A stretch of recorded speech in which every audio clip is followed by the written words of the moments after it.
A respectable armored car, the Puma presents great speed and a significant 50mm cannon.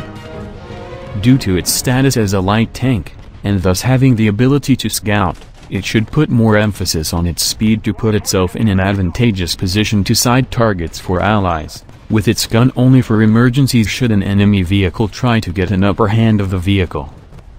The Puma can reach a speed of around 45 km/h on flat terrain, and 70 km/h on road.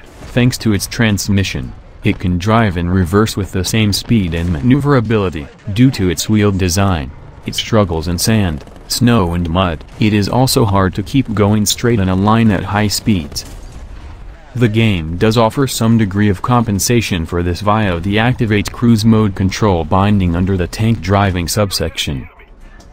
When using cruise mode, hold down the desired key you bound its activation to, and steer with mouse movements, allowing pinpoint steering while retaining speed. So use it wisely. This vehicle has thin armor overall, can get killed by almost anything including artillery strikes, strafing planes and 50 caliber M2 Browning. Compact crew compartment, will be easily destroyed in one shot. The Puma fields the 50mm cannon, a similar cannon to that seen in the late Panzer III models, as well as the same ammunition. The cannon was designed for anti-tank role and it does its job well. It can select from an APC shell penetrating 106mm, which should be your main round, 2 APCR shells with 130mm and 137mm penetration respectively. You should carry a few of the better ones, especially if you up-tier the Puma, so it might see KV-1S as well for long-range sniping, and an HE shell which can be used against light and medium tanks. As the APC shell has no ballistic cap, it might struggle against tangled armor, so it is best to go for side shots. With a reload of 3 to 4 seconds and high-velocity shells, this tank can do the job both in close quarters and at long range. The Puma adopts a lot of typical light tank tactics. To play this vehicle well, you must shoot and scoot. Your fast reload times in combination with a very fast reverse speed makes it ideal for firing around a corner then backing up and flanking. The tank is very fast on road, however it has poor performance off-road, so it is not recommended on desert maps and muddy maps where you can get slowed down by the terrain. Due to the fact that you have weak armor and a compact crew module, penetrative shots typically result in your destruction. Flank whenever possible, using your speed and mobility versus enemy tanks as your armor.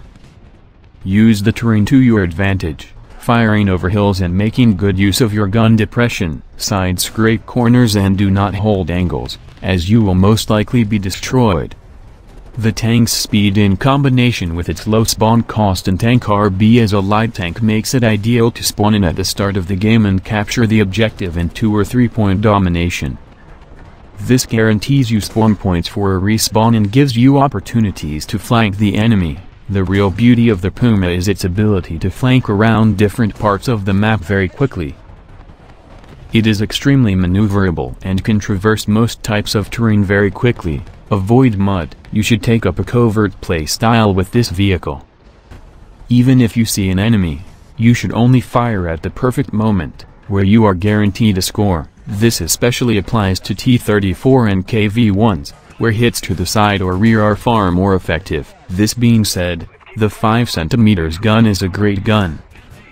It is easy to use, high velocity, accurate and has a good range of ammunition.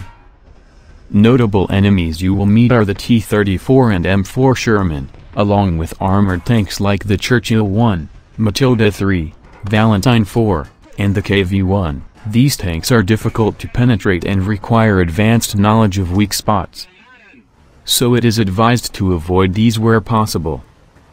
Medium tanks are easier to combat if flanked, however it is not always reliable due to the poor penetration to sloped armor of PZGR 40 rounds.